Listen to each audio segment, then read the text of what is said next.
Bonsoir à tous. Je suis très heureux de vous retrouver ce soir pour poursuivre les aventures d'Azelta. Si vous aimez le contenu de cette vidéo, n'hésitez pas à laisser un pouce bleu. Azelta et l'élixir caméléon, partie 1.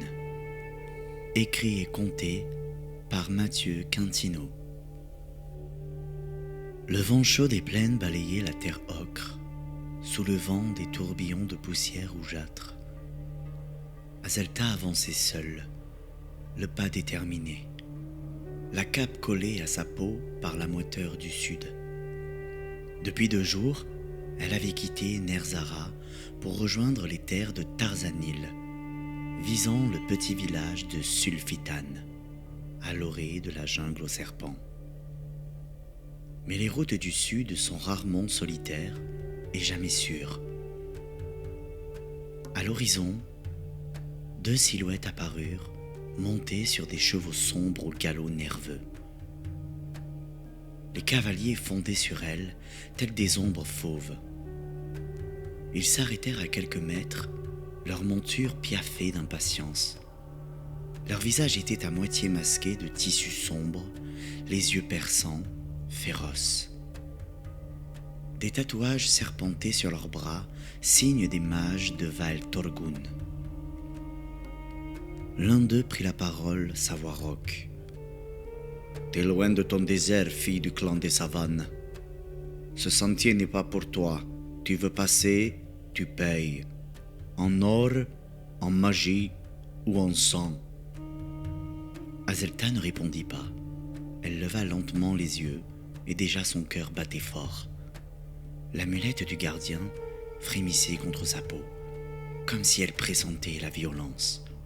« Je ne suis pas du clan des savanes, » répondit-elle d'un ton calme. « Je ne cherche pas le conflit. »« On s'en fout, » grogna l'autre. « Si tu respires ici, tu payes. » Sans autre avertissement, l'un des cavaliers bondit de sa monture, brandissant une lame courbe, entourée d'une aura d'ombre. L'autre fit tournoyer dans sa main une chaîne enflammée. Des sorts gutturaux s'élevèrent dans l'air, le langage de Val Torgun. Le combat éclata. Azelta recula d'un pas et leva les bras. Un choc invisible explosa autour d'elle. Une chaîne sombre s'enroula autour de son bras, mais ne la blessa pas. L'amulette scintilla d'un éclat bleu et le feu s'éteignit aussitôt. « Quoi ?» cria le cavalier stupéfait. Elle n'eut pas le temps de répondre, l'autre fonçait sur elle, l'âme levée. Azelta murmura « Aria Fulman !» Un éclair jaillit du ciel sans nuage, frappant le sol à quelques centimètres du cavalier. Désorienté, il s'effondra. Le premier tenta alors une autre attaque, projetant une volée de flèches enflammées. Mais là encore, l'effet fut nul. Les flammes disparaissèrent avant de l'atteindre. Azelta leva la main gauche. Les veines de ses bras s'illuminèrent d'un bleu profond, pulsant comme la nuit. Sa voix s'éleva, grave et limpide. Une boule de feu jaillit de sa paume et frappa de plein fouet la poitrine du cavalier, qui s'écroula à peine conscient. L'amulette vibrait, de plus en plus fort, comme ivre de puissance. Azelta se figea. Son regard se durcit, s'obscurcit.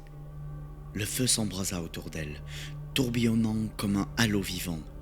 Pendant un instant, on aurait dit un phénix enflammé, tournoyant dans l'air, traçant des arabesques de flammes.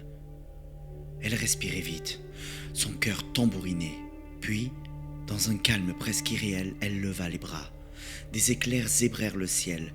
Une tempête surnaturelle se forma là où régnait quelques instants plus tôt un ciel d'azur.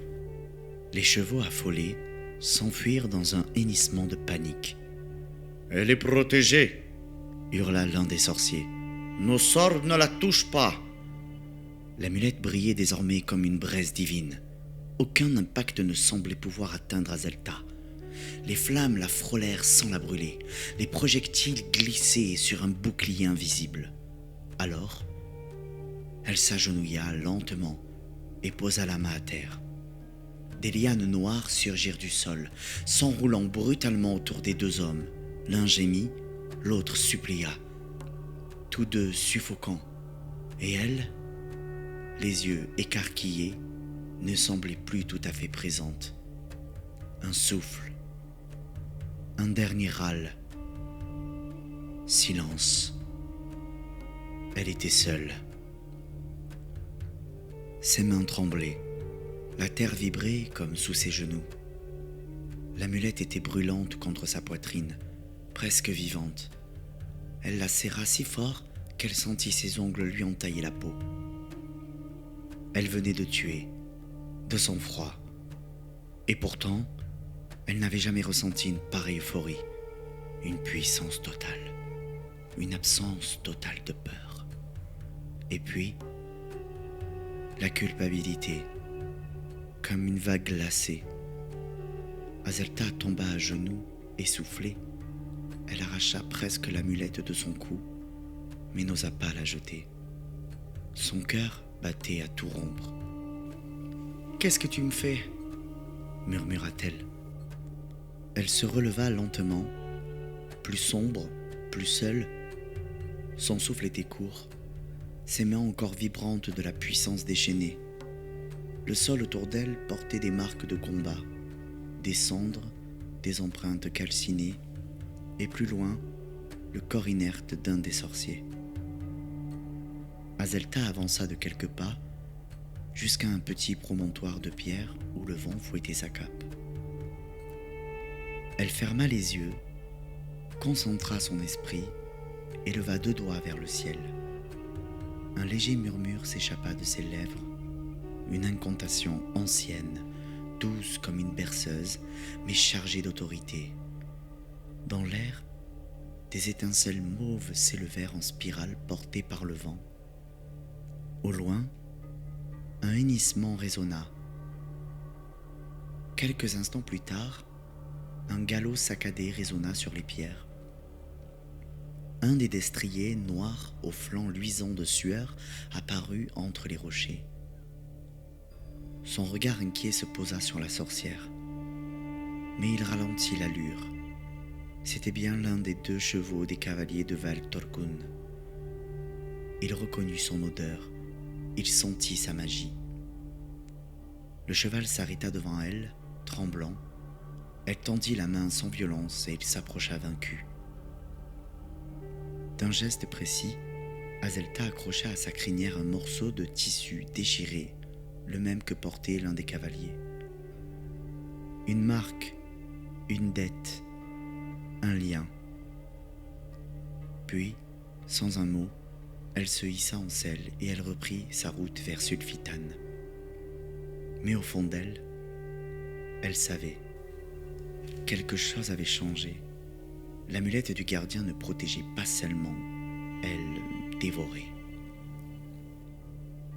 Le soleil déclinait lentement derrière les arbres quand Azelta aperçut enfin les premières maisons de Sulfitane. Le village semblait paisiblement endormi à la lisière de la jungle aux serpents, niché entre l'ombre dense des feuillages tropicaux et les premières pentes rouges du sud. Des huttes de bois sombre, aux toits de palmes tressés, s'élevaient en demi-cercle autour d'une large place centrale. L'air sentait la résine, les fleurs épicées et la terre humide.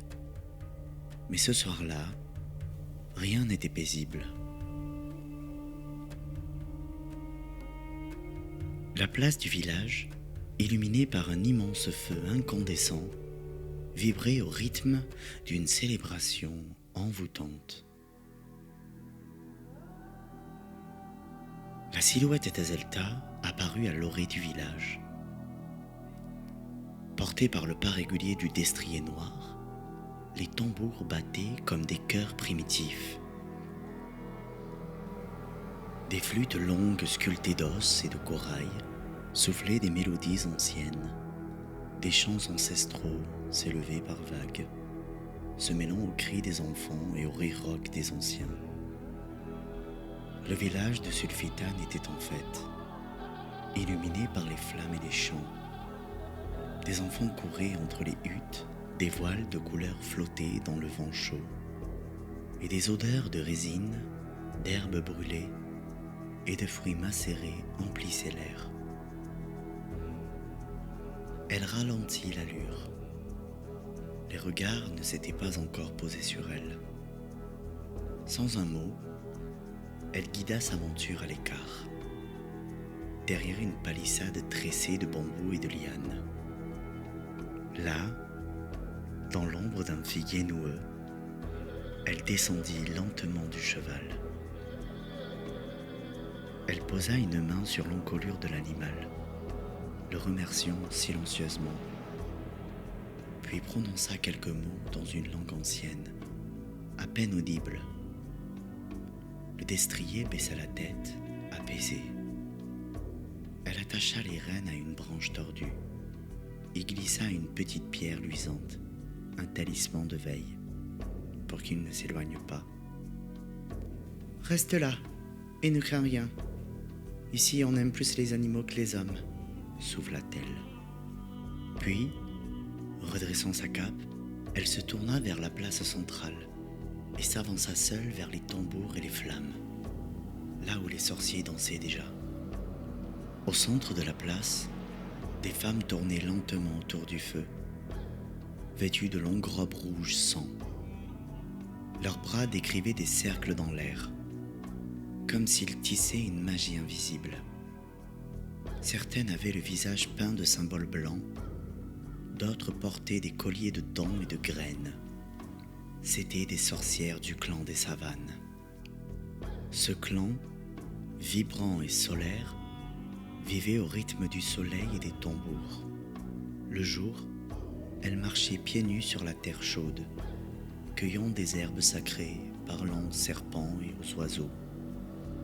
La nuit, elles invoquaient les esprits de la jungle à travers des danses rituelles et des chants hypnotiques, leur voix se mêlant au crépitement des feux et aux cris lointains des fauves. Les sorcières de la savane étaient d'abord des guérisseuses, expertes en potions, poisons et sérums de métamorphose. Elles savaient transformer leur apparence et adopter les traits d'un animal pour observer, chasser ou se défendre. On disait que les plus anciennes pouvaient devenir brumes, serpents ou vents. Leur magie était organique, liée aux plantes, aux esprits et au corps. Elles portaient les savoirs du monde ancien, transmis par les danses, les contes et la sueur de leurs rituels.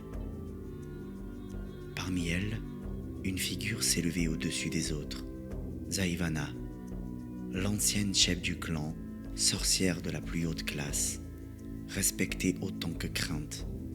On racontait qu'un jour, elle avait invoqué un lion de feu et de terre, arraché au cœur même de la savane, pour terrasser un traître qui avait osé souiller la loi sacrée des clans.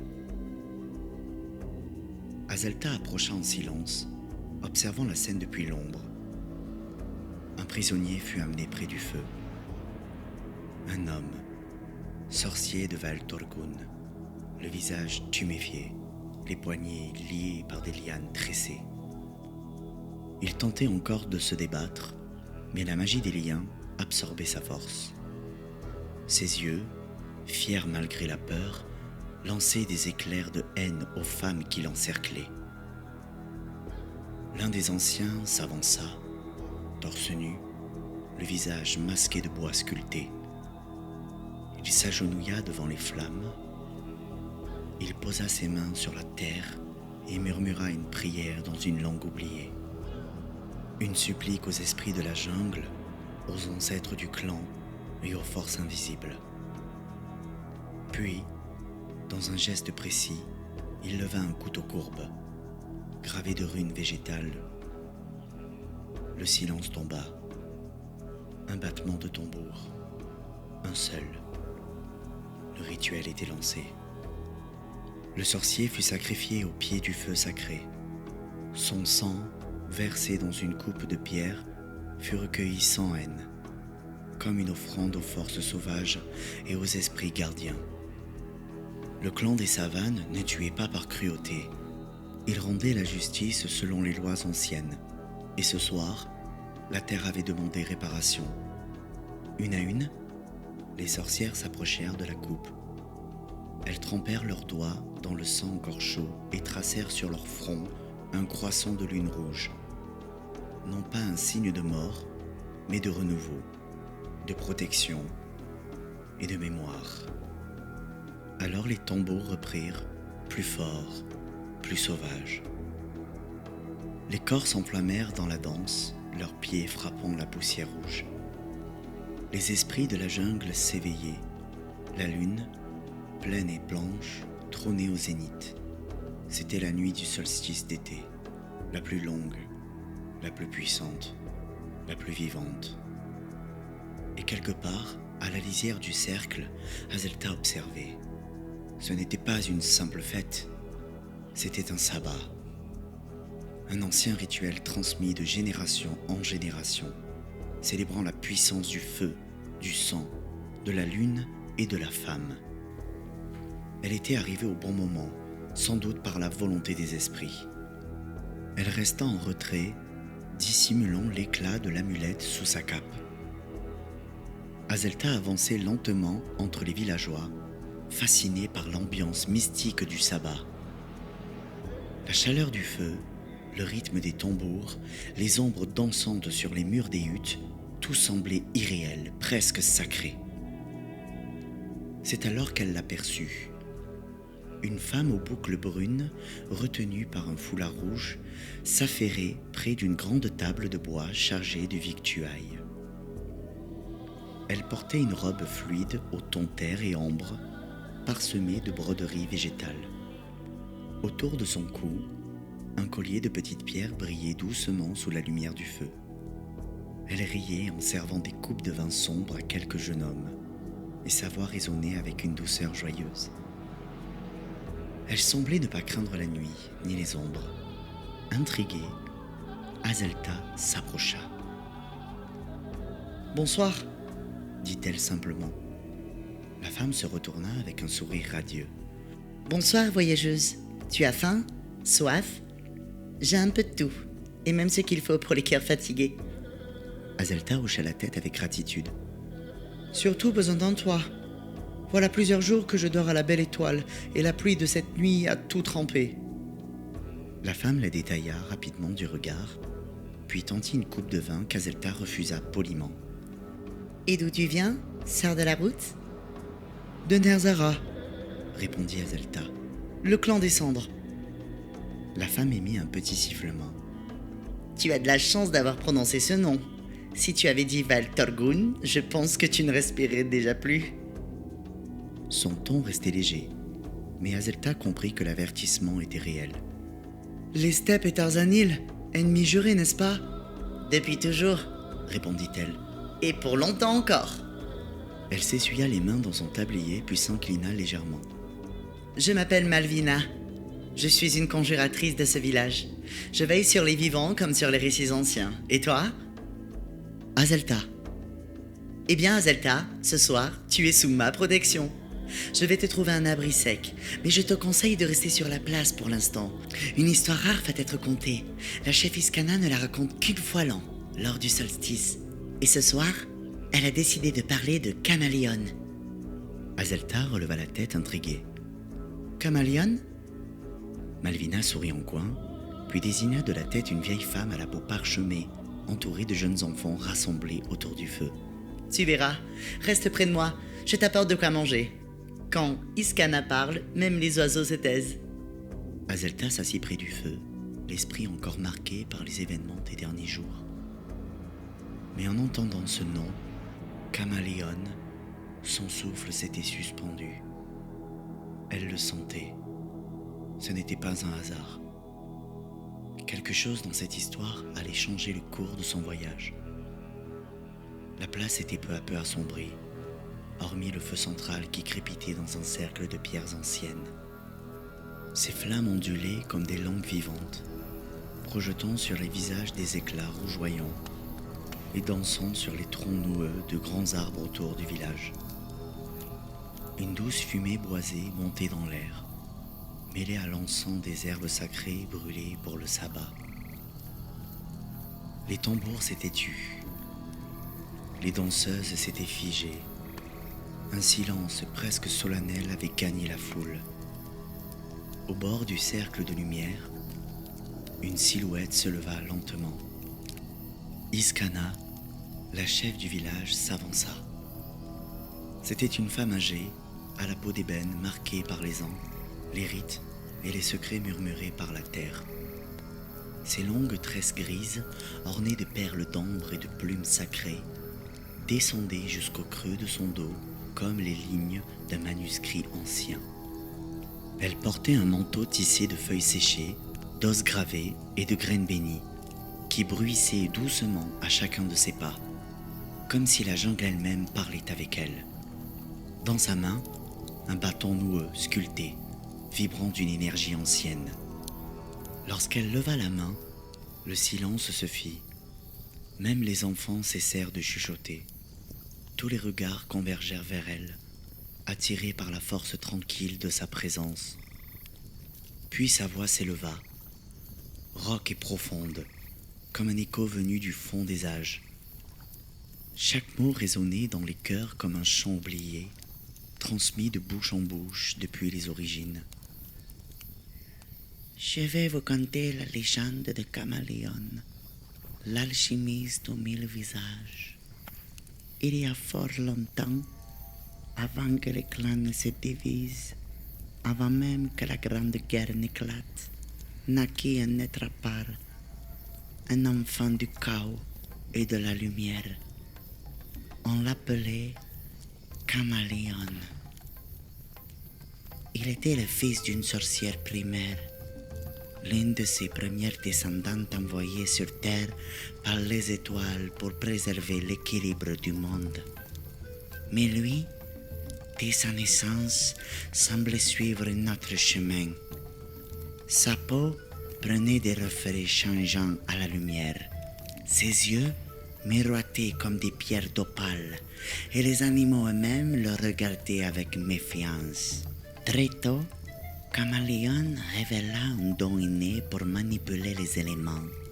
Il parlait au vent, invoquait la pluie, faisait danser le feu sur ses paumes et apaisait la terre sous ses pieds. Il était également maître de la lumière, capable d'en faire jaillir des éclats aveuglants ou d'en tisser des voiles d'illusion.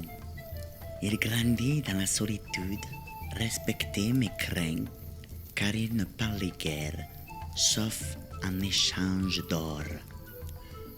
Durant plusieurs décennies, Caméléon vendit sa magie à ceux qui la payaient. Il offrait des services aussi secrets que puissants. Faire tomber un rival en disgrâce, dévaster les récoltes d'un royaume ou répandre une fièvre incurable sur une tribu ennemie. Humain comme sorcier venait à lui, et il ne refusait rien tant que l'or était pur. Mais les échos de ses actes finirent par remonter jusqu'aux hautes assemblées des sorcières. On le nomma traître, corrupteur, briseur d'équilibre. Il était devenu, pour certains, l'incarnation même de ce que la magie ne devait jamais être, un outil de domination et de profit. Une chasse à l'homme s'organisa. Sorciers et humains, jadis clients, devinrent chasseurs. On retraqua à travers les forêts embrumées, les montagnes sacrées et les îles oubliées. Mais Caméléon échappait toujours à ses poursuivants, comme l'ombre fuit la lumière. C'est alors qu'il se cacha dans la jungle aux serpents. Derrière une cascade secrète, chaque soir, à l'heure exacte où les rayons du soleil touchaient la chute d'eau, un arc-en-ciel éphémère apparaissait dansant dans les embruns. Là, dans le silence des feuilles et le murmure de l'eau, Caméléon conçut sa dernière œuvre. Il grava des runes anciennes sur une fiole de cristal, choisie parmi les dernières reliques pures du monde. Il y grava aussi les mots Mutara, qui signifie celui qui devient dans la langue oubliée. Il prononça des incantations perdues, aligna ses gestes avec le lever du soleil et concentra toute l'essence de l'arc-en-ciel dans la fiole. Ainsi naquit l'élixir caméléon. Cet élixir permettait à son détenteur de se métamorphoser en n'importe quelle créature vivante, homme, femme, animal ou même un simple reflet. Mais ce n'était pas tout. L'élixir masquait également l'aura magique du sorcier, le rendant invisible aux yeux des autres praticiens. Et pour revenir à son apparence d'origine, il suffisait de murmurer mentalement « Libère-moi ». Caméléon venait de créer une magie absolue, la fuite parfaite, la dissimulation ultime. Mais comme souvent, la chute vint de la confiance offerte à la mauvaise personne. Se croyant désormais hors d'atteinte, Caméléon rendit visite à sa mère. Il la trouva dans une grotte de pierre blanche, là où les premières sorcières méditaient jadis. Il lui raconta tout, la chasse, l'élixir, son secret. Il lui dit de ne pas s'inquiéter, car personne ne le trouverait jamais. Mais sa mère, blessée dans son honneur, rongée par la honte d'avoir engendré celui que l'on nommait le sorcier doré du chaos, ne pouvait garder ce fardeau. Elle convoqua en secret les traqueurs. Ils le trouvèrent. Caché derrière sa cascade, méditant à l'abri des regards, Caméléon fut capturé, enchaîné par des chaînes runiques et torturé. Les sorciers voulaient la fiole. Ils voulaient le pouvoir. Mais ils ne trouvèrent rien, car Caméléon avait tout prévu. L'élixir avait reçu une dernière bénédiction. Une illusion si parfaite qu'il était devenu invisible même à ceux qui la cherchaient. Avant de mourir, il prononça ces derniers mots, le regard fixe, les lèvres fendues de sang. Lorsque l'arc dansera sans pluie et que la lumière brillera dans l'ombre, alors cherchez l'arbre qui ne bouge jamais, là où les miroirs mentent et où nul ne rêve. C'est là qu'elle attend. Puis, il expira. Depuis, personne n'a jamais retrouvé l'élixir caméléon. Le silence retomba autour du feu. Les flammes crépitaient doucement, comme pour respecter la mémoire du sorcier aux 1000 visages. Iskana inclina la tête et personne n'osa parler pendant plusieurs battements de tambour silencieux. Azelta n'avait pas détaché son regard de la prêtresse. Quelque chose dans cette légende l'avait frappé, la dernière phrase. Lorsque l'arc dansera sans pluie, elle la connaissait, ou du moins, elle en avait déjà croisé les mots. Peut-être dans un grimoire ancien, une page annotée à la hâte, un carnet oublié dans les recoins de la fournaise du savoir. Impossible de se souvenir où ni quand, mais cette phrase vibrait en elle comme une cloche familière. Autour du brasier sacré, le sabbat avait repris de plus belle. Les corps tournaient, s'enlaçaient, tombaient et renaissaient dans une transe brûlante, animés par les tambours fous et la lumière tremblante des flammes. Des silhouettes ondulaient dans la fumée, pareilles à des esprits appelés par la danse. Mais Azelta ne dansait pas. Son esprit était ailleurs. Elle ne cessait de penser à l'élixir caméléon, à son pouvoir de métamorphose. La métamorphose, une forme de magie rare, capricieuse, exigeante. Certaines sorcières naissaient avec ce don, comme un héritage ancestral inscrit dans la chair. Elles devenaient panthères, oiseaux, brume ou ombre sans le moindre effort. Mais pour toutes les autres, changer de peau, ne serait-ce que pour quelques heures, réclamait des mois de préparation, des dizaines d'ingrédients, des rituels complexes et dangereux. Un tel élixir représentait donc bien plus qu'un trésor. C'était une révolution. Perdue dans ses pensées, Azelta sursauta en entendant une voix douce derrière elle. « Tout va comme tu veux ?» demanda Malvina avec un sourire rayonnant. Azelta tourna la tête un peu troublée. « Oui, » répondit-elle simplement. « Tu sais où je peux passer la nuit ? La journée a été très très longue. »« Allez, suis-moi » répondit Malvina avec une voix légère. Les deux femmes s'éloignèrent du cercle sacré, quittant les tambours et les danses qui, derrière elles, viraient peu à peu à la possession. Les cris s'élevaient dans l'air chaud comme des prières déformées. Malvina mena Azelta jusqu'aux huttes basses, à moitié dissimulées sous un rideau de lianes. À l'intérieur, une paillasse rustique, faite de ronces séchées, de mousse et de fagots entassés. « Tu peux dormir ici, » dit Malvina. « C'est l'endroit où nous entreposons les ingrédients pour nos élixirs. Rien de très confortable, mais les esprits y sont calmes. » Azelta fit quelques pas dans l'espace sombre et inspira profondément. « Justement, » dit-elle, « auriez-vous du venin de Jadaraka ? J'aimerais concocter une potion pour mon cheval. Il a beaucoup galopé ces derniers jours, je voudrais lui rendre un peu de vigueur. » Malvina haussa un sourcil intrigué. « Du Jadaraka, ces vipères-là sont rares, mais pas introuvables. Si tu es prête à fouiller la jungle, tu pourras en croiser une.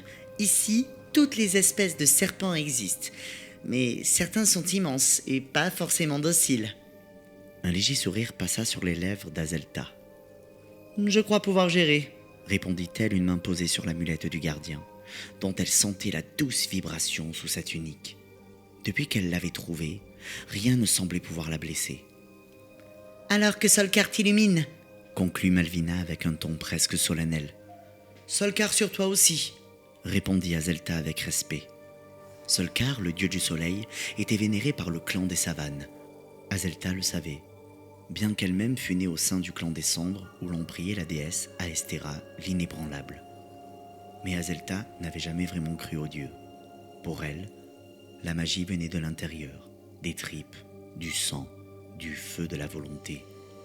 Ce n'était ni une prière, ni une offrande qui éveillait le pouvoir, mais le courage de le chercher en soi, même dans la nuit la plus noire.